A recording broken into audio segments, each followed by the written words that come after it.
the applicant, the owner, a neighboring property owner, or someone else from the community.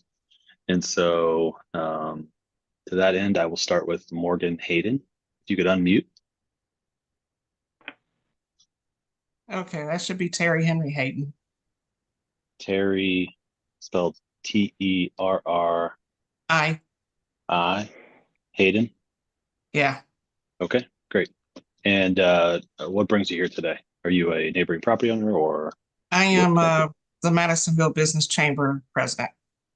Okay, welcome. Thank you. And Adam Basil, if you could unmute.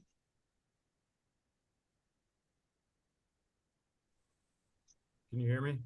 I can. Okay. Property So, owner? okay, got it. All right, welcome.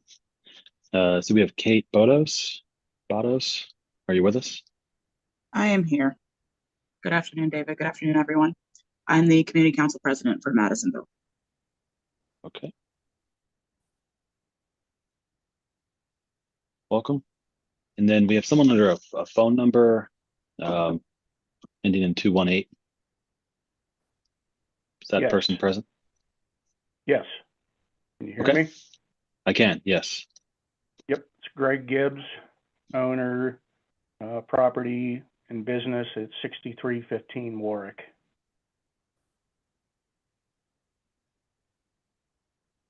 All right. Mr. Gibbs, are you able to join us with your video available? I'm not. It would not work. I apologize. Okay. All right. On the applicant owner side, Mr. Basil, are we expecting anyone else to join us here today? No. Okay, great. Let's go ahead and get started. I need to read through the hearing script. This will cover the procedure for the hearing, and then we'll get into the substance. So this is the July 24th, 2024 session of the zoning hearing examiner docket. The case before us today is case number ZH20240086. That's 6305 Warrick Street. The purpose of this hearing is to allow applicants and any other parties to testify and to offer and refute evidence and testimony. This hearing will follow the rules found in the zoning code and the supplemental rules of the zoning hearing examiner. All testimony and evidence that an applicant or any other party wishes to offer must be presented at this hearing. The hearing will proceed as follows. I'm going to start by asking Mr. Lashide, who's a member of the city planning department, to provide a very high level overview of what exactly the relief is that's being requested today. From there, I'll move on to the applicant, to Mr. Basil. Mr. Basil, you'll then have an opportunity to tell me about the project in more detail, what exactly it is you're proposing, and then why you think that proposal is appropriate and I should grant the relief that you're requesting. I'll then move to the public. Anyone from the public will have an opportunity to speak after the applicant has presented its case. I will hear again from Mr. Lashide to provide any testimony in addition to a staff report and a more substantive review of the proposal.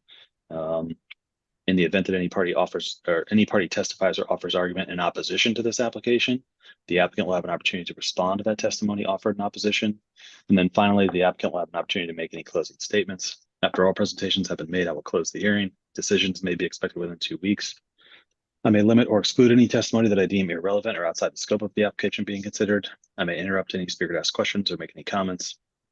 In the event of any technical difficulties with the Zoom technology, I'll do my best to troubleshoot those issues on the fly, but to the extent there's some defect that prevents us from meaningfully going forward with this hearing, I may continue the hearing at my discretion. All right, last thing I need to do is just swear in all of our witnesses. So if you intend on providing any testimony here today, asking any questions, making any comments, doing anything other than just strictly observing, then the zoning code requires that I swear you in. So if you know that that is you, I'm going to collectively swear everyone in at once. So if you could all please take yourselves off of mute, raise your right hand, and answer out loud. Do you swear or affirm that the testimony you shall give will be the truth, the whole truth, and nothing but the truth? Yes. Yes. Okay, great. Yes. Thank you all. So, Mr. Basil, are you ready to proceed? Yes. Okay, the floor is yours. Oh, I'm sorry. I was going to start with Mr. Lashide. Mr. Yeah. Lashide, are you ready to tell us what exactly the zoning relief request is today? Yes, sir. So this is a proposal for a baseball training facility. The use is classified as recreation and entertainment, indoor, small scale. It's a permitted use in the manufacturing limited zoning district. A couple variances or pieces of relief that are being requested here today. When the permit was submitted, earlier this year, staff identified that there was not enough parking. The zoning code has a required number of parking spaces for any use, any business from any restaurant, office, house, anything. There's a minimum number of parking spaces that's required. For this use, based on the square footage of the building, that number is 37 parking spaces.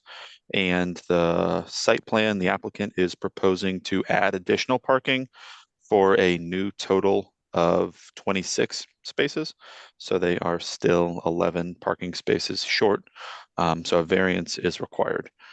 I do want to note that since the permit was submitted just earlier this month, City Council passed an updated zoning code, which permits you to move into an existing building without requiring additional parking.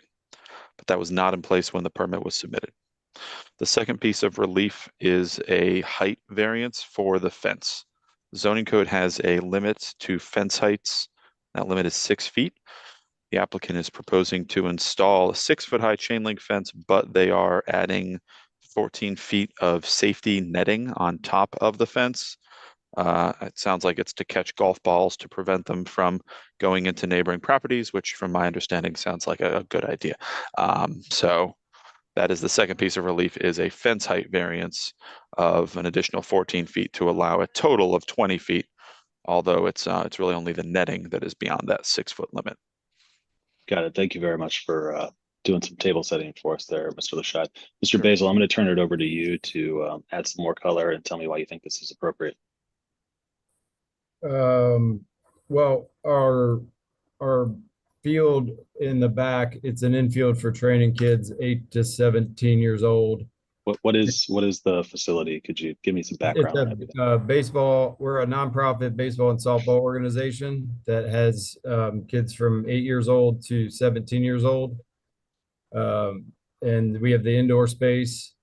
That's batting cages and turf area. And then our back lot, we've put just a turf infield so that we can train the kids outdoors. And that backs up to it goes from commercial to residential, so we're right on that line. The far part of our property then changes into residential. So the variance for the fence is to protect houses and cars and balls from going out on the street and that kind of stuff. So I'm not sure what else I could add that wasn't stated by the first gentleman. As far as the parking goes, we do have a space that we had applied for to put a parking lot, which, as he said, would give us 26 spaces, which is 11 shy of what they would need. We don't have any more real estate to add parking. However, I would say two things about that. Number one is that the way that our business operates, we would never have more than 26 cars here at a time. And then there is street parking that has, I believe, another dozen parking spaces, but I know that doesn't count towards the parking, but we do have another 12 on the street. If we were to build that parking lot, that would give us 30, I think 38. But again, we would never exceed 26 cars. So I'm not sure that there's much else that I can add. The 20-foot fence, as he said, it's a 6-foot high fence. It has a 14-foot net that spans on top of that, and that's as I said, to keep baseballs from exiting our property. Got it. And so will the 20-foot netting, will that completely surround the the turf field in the rear there? It would, yes. So all the way around square Yeah. on all sides. Okay. Correct. And I know that the idea there is to try to keep the balls inside the field. Are there any potential adverse impacts of having that netting that in your opinion, and what are those? You mean, are there any negatives to it? Yes. I can't think of any. Okay. Let's see. It looks like is the field directly adjacent to a few residential properties on the street there? There is a residence right behind us. As I said, our property, at the end of our property, that ends the commercial zoning, and then it goes into residential. So there's a residential street there. So there's one house right behind us, and then the other houses are across I think that's is that Warrick? I think that's Warrick.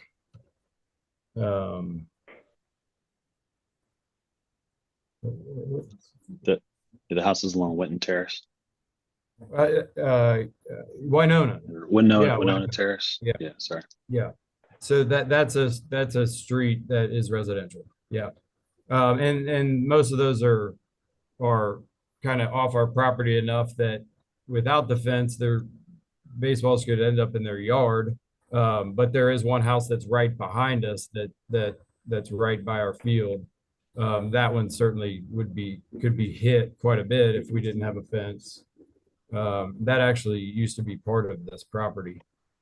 And then we've got Winona that runs towards, I guess, down the first baseline. That runs parallel to Winona. Yeah.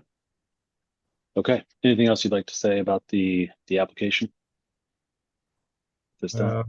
I don't think so. I mean, it's the fence is certainly going to solve any issues that any of the residents or anybody else would have. So I think that's kind of the final piece that would tie this whole thing together. Okay. All right. Thank you. I think we'll move on to the public, and I'll start with Terry Hayden, and then move to Miss Bodos. Miss Hayden, would you like to add anything? And if so, if you could unmute. Could we have Greg Gibbs go first because this affects his property? Sure. Mr. Thanks. Gibbs. Yes, thank you. I'll give you a little bit of, I'll view it from history of what we've seen. Adam's claim of only 26 cars max is grossly underestimated. We've counted as many as 34 cars. The traffic down here is really our biggest issue and concern. Recently, the baseballs have been an issue since the Field of Dreams was put in, and I'll tell you more about that after we talk about the parking. But the parking has gone from the company that was there. There was a handful of cars, and they had the back as a dock area and parking. We will see. It's Saturday through Wednesday. Monday, Tuesday, Wednesday are the heaviest days. Saturday, Sunday is from 9 a.m. We've seen them here till 11:30. And those 2 days or more, you may have, 20 cars, could be 26, but the Monday, Tuesday, Wednesday, without doubt, it's like Grant taking Richmond. They'll be starting at 3 o'clock, generally 2:33. I don't know if it's staff or a few people just coming early, but from 2:30, 3 o'clock up until 9 o'clock, it is just car after car after car. And the folks that are coming in, are generally like the 5 o'clock, the 5:30 crowd I think they must have a 6 o'clock appointment. They're coming in hot. They're running late, and they are trying to find parking wherever they can. And they literally have taken over our property. They will park, they'll take every parking spot that I own. They have pulled over the curb and parked in our yard. They have pulled up in my mulch bed. They blocked our docks. They block our entrance. We had to start putting cones out so they wouldn't overtake the parking lot. So what they do now is I could have 10 cars in my lot and I put the cones out. They'll park in front of the cones blocking the driveway. So now you can't get out. And if you're familiar with this street, it's a narrow street, but 2 cars can go down it, no problem. So what has happened is there's the area on Warrick that's going towards Winona, that there's the tree lawn area. It's the grass between the street and the sidewalk. So they have totally taken that over, turned it into mud. So the issue now is people don't want to park their cars in the mud, so they'll do half of it out into the street. Well, you have half of this car out into the street, and you got the other folks that can't find a spot, so they will literally park in the road and unload and go in for an hour. It's typically an hour they're in there, an hour, 20 minutes or so. So you have this narrow path now, and I can tell you there is an issue if a ladder truck or a vehicle of that size, emergency vehicle, needs to get through. He will not make the turn coming from Winona onto Warrick. I've had trouble myself getting out of my parking lot. Just pull out. I want to pull out and go left. You have to pull out, back up, turn again because they're sticking out into the street. They will park clear up to the corner on Stafford. It's a no parking zone. They'll squeeze 3 cars in there. They park in front of fire hydrants. They park in front of other businesses. There's 2 other businesses that have entrances, gates, and they say no parking. Cars park in there. And that's not an occasion. It is every night. We had it last night. There was a crowd of people that came in. They were a little lighter than normal, but that's what we're seeing from the traffic side. What makes it frustrating and for us as a business owner, because it has affected our business. We can't, I believe in one of their statements, they say that the local businesses, it really wouldn't affect them because when they're coming down, and I'm not quoting, I'm just going off of what I remember, that our businesses would be closed. Well, that's not true. It's not accurate. 3 of the businesses don't have normal operating hours of a customer comes in at 8 and leaves, at 5. My business, I'll speak for, is we're typically here from 7 to 7 running our business. We'll have salespeople, contractors, 1099 employees that could come at 10 o'clock at night and pick up some supplies or come in and want to use, Word document. And there's times where they've called and said, I can't get in. The parking lot's blocked, or all your spots are gone. Where am I supposed to park? So that's what we're seeing. That is happening right now. As far as the baseballs, sure, the net will probably help a bunch, but I'll tell you what I'm seeing right now. I have probably got 3 5-gallon pails of softballs and baseballs I've picked them up off of my roof. I've had 2 in my roof drain.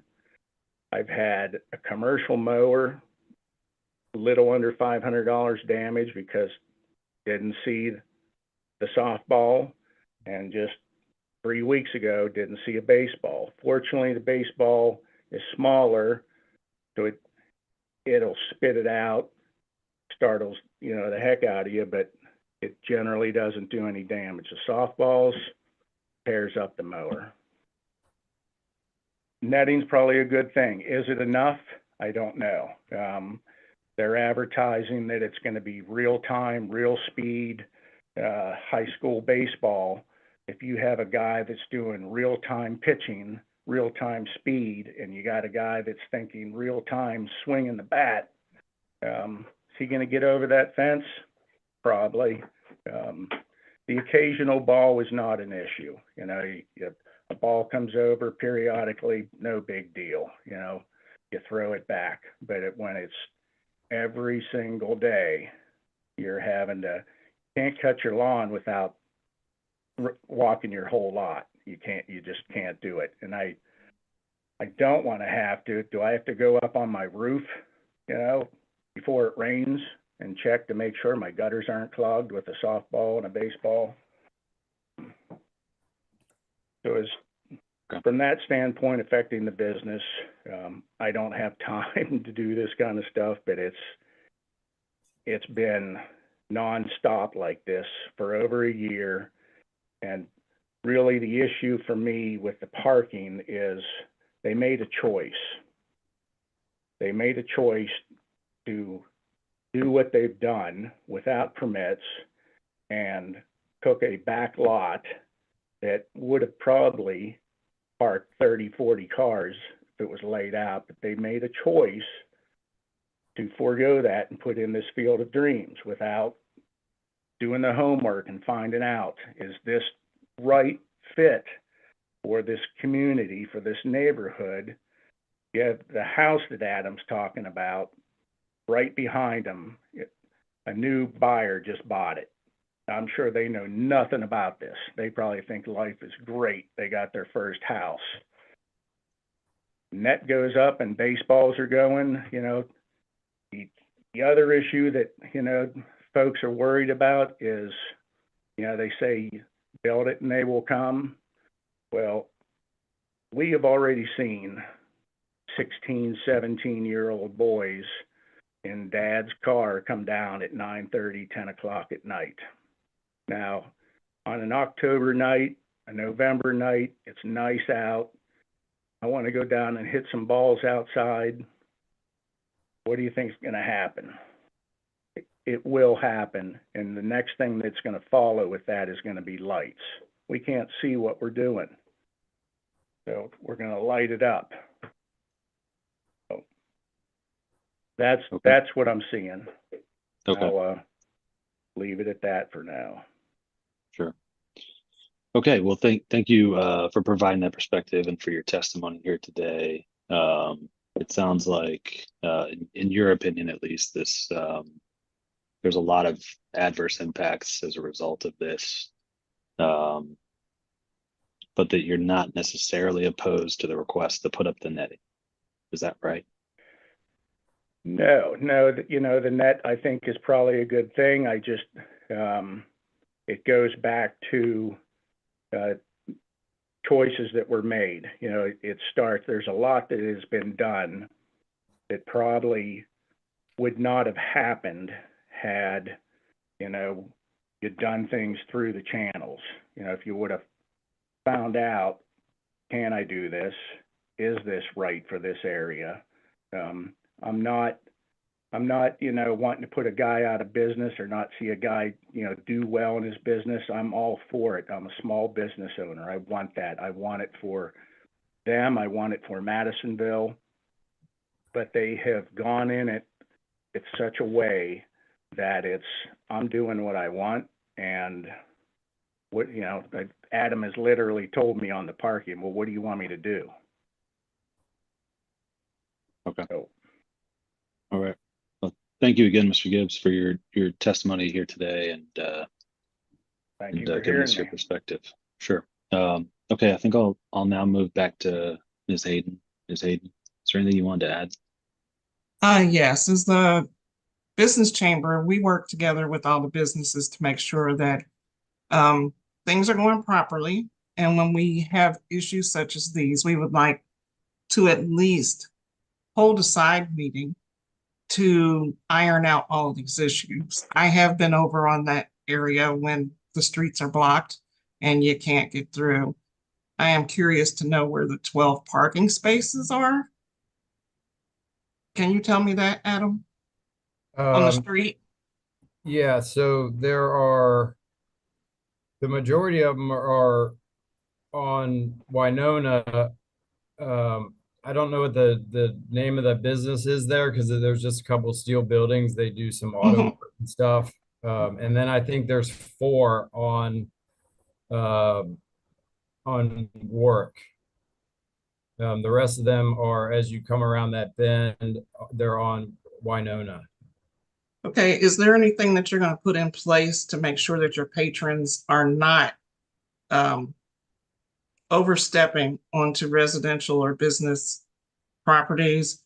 Because right now they're still doing it, and they're even coming into the parking lot and relieving themselves.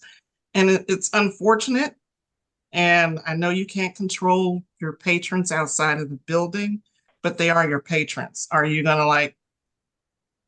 I would like to have a little side meeting so that we can come to some agreement on how this will work.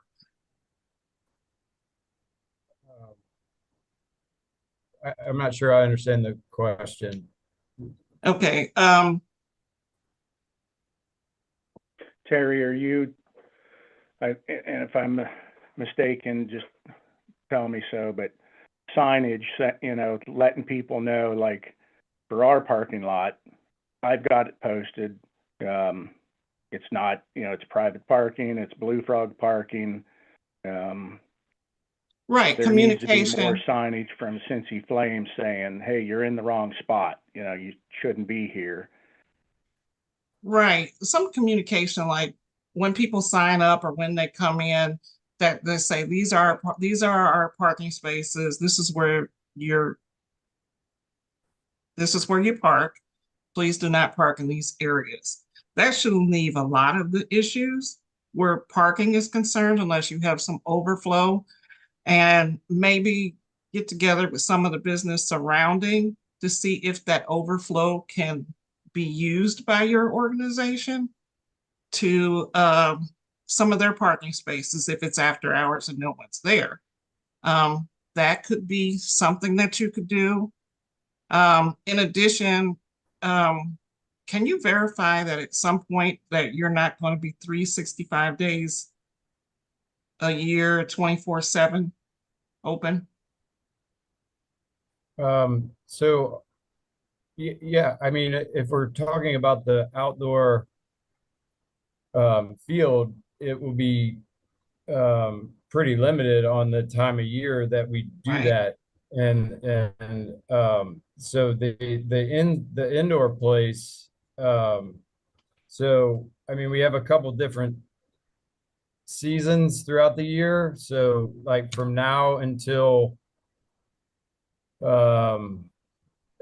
December is kind of our downtime, and then January, February, and March are our peak time. That's when the most people will be there. And then April, our teams are out playing. They come in one at a time to practice. That lasts through June.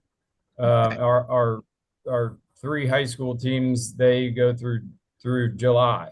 So, and then, as I said, July through December is relatively slow, or kids are playing other sports and things like that. So we don't do much until the December, January rolls around again. And then we're limited by weather and daylight. So we on any given day we're limited by daylight, and we've restricted a lot of access to the field because we don't have a fence, and we want to be as mindful of that as possible, and limit what's being done out there, but also the time that they can be out there. We realize that we back up to a residence and have never thought of or would never put lights out back. I mean, that would be that wouldn't be helpful to the neighborhood. So we're limited by daylight. So any of our kids that can come after hours are limited to the inside space, and they are allowed to do that. And that, there are a few times where somebody will be in there throwing or hitting till 11 o'clock, but that's pretty rare. But yeah, they would never be able to go outside because it's pitch dark back there. So I'm gonna briefly interject here, just for a minute. And Mr. Basil, you will get an opportunity to respond to all of the comments from Mr. Gibbs. But going to Ms. Hayden's question, I think that this may be a good time to answer that directly, because it could impact how we're going to move forward with this hearing today. She, I believe, and correct me if I'm wrong, Ms. Hayden, I don't want to speak for you, but asked if you would be willing to meet privately with the chamber. And I assume that Mr. Gibbs, as a neighboring property owner, and Ms. Bodos, as the community council president, would be able to join that conversation as well, but asked if you wanted to meet privately to try to discuss how you can work together to mitigate these concerns in a meaningful way, prior to them taking an official position, or I assume taking an official position on whether to support this application or not. Ms. Hayden, did I properly state that? Yes. So, Mr. Basil, would you be willing to meet with them to try to come together to figure out how to alleviate some of these concerns? Certainly, yeah. Okay. I think that sort of conversation can be useful before I make an official determination on this. It's not make or break by any means. There doesn't have to be some agreement that's reached, but those sort of efforts to engage with the community and with neighbors prior to this, and then hear about those, I think can certainly be useful for me making my decision. So, can I say something to that real quick? Sure. I've met every neighbor that there is, and they've all been wonderful. Even the there's been some issues.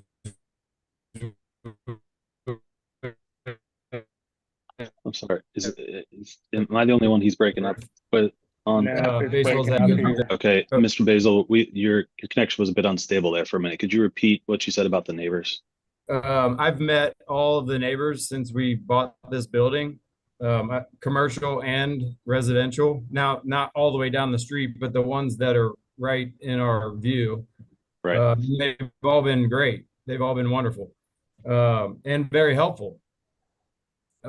And I've talked to them about the fence, and that's the one issue that any of the people in our vicinity or site have is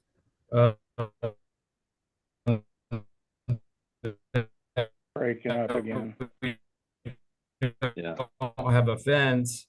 Sorry, to Mr. keep Basil, balls you broke from up. You broke up going there out of the again. field, and I'm sorry. Can you hear me? I can now, but it's the connection is going in and out, so we're not Okay. able to hear everything you're saying at this time. Okay. You were talking about the neighbors. Let me say this. I don't have any correspondence from any neighbors, or letters of support from any neighbors that I can see, and so, just hearing secondhand is technically a form of hearsay, and it limits, how much I can consider it. So I think, again, if this were continued, that would give you an opportunity to allow those neighbors to either attend the hearing in the future and demonstrate support, or write a letter of support so that that can be formally considered in the record. I'm going to leave it up to you. If you're not willing to engage in the conversations that Ms. Hayden has suggested, or you don't want to, or you don't think it's necessary, you don't think it'll be fruitful, that's fine. We can move forward today. But if that is something you'd like to do, and if you would like to get some official documentation from nearby neighbors, I think it may be helpful in us reaching a conclusion here today. So I'll ask you, do you want to continue this for a few weeks so that those conversations can happen?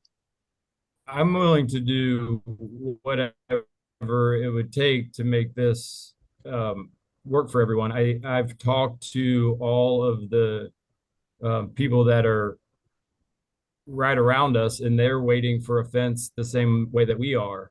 I applied for a fence. It was probably 6 months ago. And I think everybody around here everybody's been great. Everybody has praised what we're doing, have engaged in conversation with them, and we're all just kind of waiting for the fence to go up. Even the times that the police have showed up, they have also been extremely kind and praised what we were doing, and have said that, you know, the only issue would be solved by a fence, and have just been fantastic themselves. As far as the street parking, if there's any issue there, we have addressed that with the parking lot, which is directly behind our building on our property. And I believe that has been approved or is in the approval process. I don't see it. I haven't been given any So reason why that wouldn't be approved. Would pretty much if you eliminate. wanted to Yes. have that conversation, those conversations before I make a decision on this, then we'll need to continue this hearing today. So do you want to have those conversations before I make a decision on this, or do you just want to proceed forward today to try to expedite getting this approval? What is your recommendation? I can't recommend either way. I can just tell you what the options are, and ultimately you'll have to make the decision. Like I said, sometimes when applicants come in after having engaged with the community and with community councils, business chambers, neighboring property owners, it can strengthen their application and increase the likelihood of approval. It is by no means necessary. Ms. Bodos could probably tell you that I have ruled against community councils before, so you don't need community council support to necessarily get approval, but it's certainly something that strengthens your application. I think that's as much as I can tell you about it. So I'll just need you to make that decision now, or if you need a couple minutes to think about it, I can give you that. But otherwise, if you don't want to do that, then we'll continue to proceed today. Excuse me for interrupting. Can we have Kate speak to give him an opportunity to hear about community council before he makes a decision? Sure. Okay, thanks. Thanks, David. David, I don't take it personal, I know. So we had our last community council meeting last Thursday. This came up as a topic of conversation. While we do understand that it is not necessarily a check mark needed for the zoning hearing examiner, there were several questions that the community wanted answers to. Several things that both Greg and Terry have previously mentioned, but specifically concerns about safety of your clients there at Cincy Flames, based on the hours and the access, as well as the age range of the clients coming to the space. Are they there by themselves? Are they being left alone? What are the security risks? Will there be lights? Will there be lights in the back? That's all. That's both a from a resident perspective, great because it allows people not to have, floodlights happening at 11, 12, 2 o'clock in the morning, but also still a security risk because if your clients have access, kids are kids. Kids will do kid things if they have access to a space. It doesn't mean they're not necessarily going to play. I've played baseball in the dark at a park before. Don't tell me, David. But those were several of the concerns that were brought forth.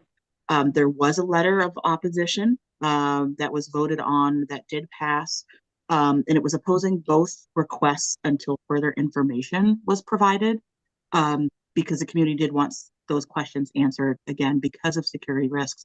And we're talking about clientele that's between the ages of, I believe you said 8 and 17, 18. Not all of them require adult supervision. And so there's definitely a security risk and concern in keeping our young people safe. So a little more context on how a continuance process would work, Mr. Basil. We could essentially, this will just get held. You won't have to reapply. You won't have to go back through any other process. We could pick a date today, or you could meet with the community and come back and tell me a date that you would like to come back on, but we would just essentially continue this in progress. If there were any updates in terms of conversation with the community, you all would provide that to me at that next hearing. We'd make any other arguments that you want to make, and then we would close the hearing at that date. And that's the date that we can pick today. And it can be anywhere from, late next week to the week after that, the week of the 5th. We could come back. We could pick a date right now, but we'll need you to, do you want to respond to some of those community concerns before I make a decision? Yeah, I would definitely like to respond to any community concern. Okay. So I think we'll go that path then. We can continue this in progress. How long do you think you will need to meet with the community and neighbors? Do you have any sense of that? Are you Ms. asking Bodos, me? do you have yeah, I'm asking you, Ms. Basil, but Ms. Bodos, if you have an upcoming date, that could be helpful. I as early as tomorrow. We don't have an upcoming meeting date. We typically do not meet in August. We do have the ability to call a special meeting with, I believe it's 5-day notice. So we can work with that schedule. And I'll leave it to Terry, as business chamber president, to pull that together, to pull a meeting with the stakeholders. Ms. Hayden. Can I respond to what she had brought up a little bit earlier, or no? You can, but I think that response should go to the community or be put in writing to enter into the record for this hearing. I think the community is really who's looking to hear a response on some of her issues. And so it might be best, if we're already going to continue this, for you to talk to those people, for them to hear it directly from Ms. Hayden. Do you have a sense for how quickly any sort of meeting or communication can be set up? We could again go by the 5-day rule. I can work with Kate. What days do you normally have special meetings on? So I can really do most days of the week. One day that I'm looking at on my calendar right now is August 8th to come back here, which would give you approximately 2 weeks to have those conversations.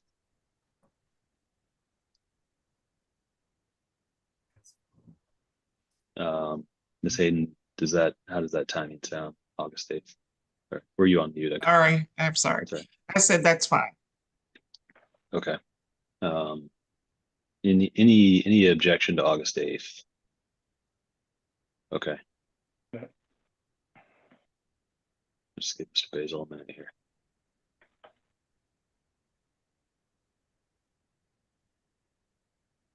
What day is that?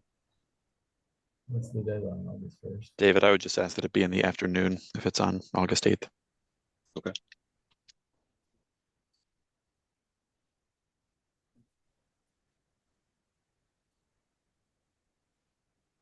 It's just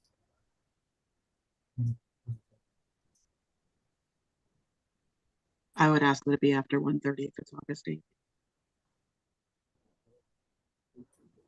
There is no way of doing that earlier than August 8th. There is if the timing works out.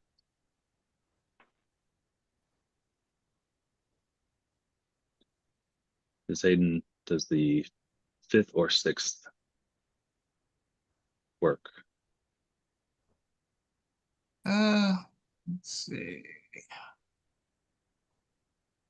Yep, either one in the afternoon or anytime on the 5th, afternoon on the 6th. Mr. Basil?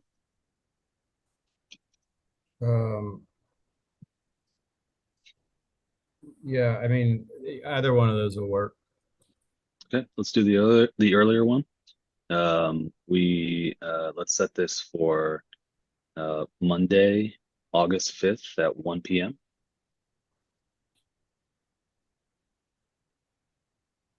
Any objection? No, Nope. All right. I will send out an updated Zoom invite that will have the updated time. That's really that's all that you'll need to get back into the hearing. And we'll join and pick up where we left off. I'll hear an update on any conversations that have happened. And we'll move forward from there. So August 5th at 1 p.m. If you have any questions about the process or procedure in the meantime, I'm happy to answer those. Although since we're in progress, I can't hear any substantive evidence or testimony from an individual that's not done in an open meeting during this hearing where the public is available. So if you have arguments or any testimony or evidence you want to present, please prepare to bring those to the hearing, and so we can talk about it then. All right. all right. If anyone has any other questions in the meantime, feel free to reach out to me directly. Is there a meeting that I need to set with the community? Yeah, we can set that up for next week sometime. Do you have a phone number where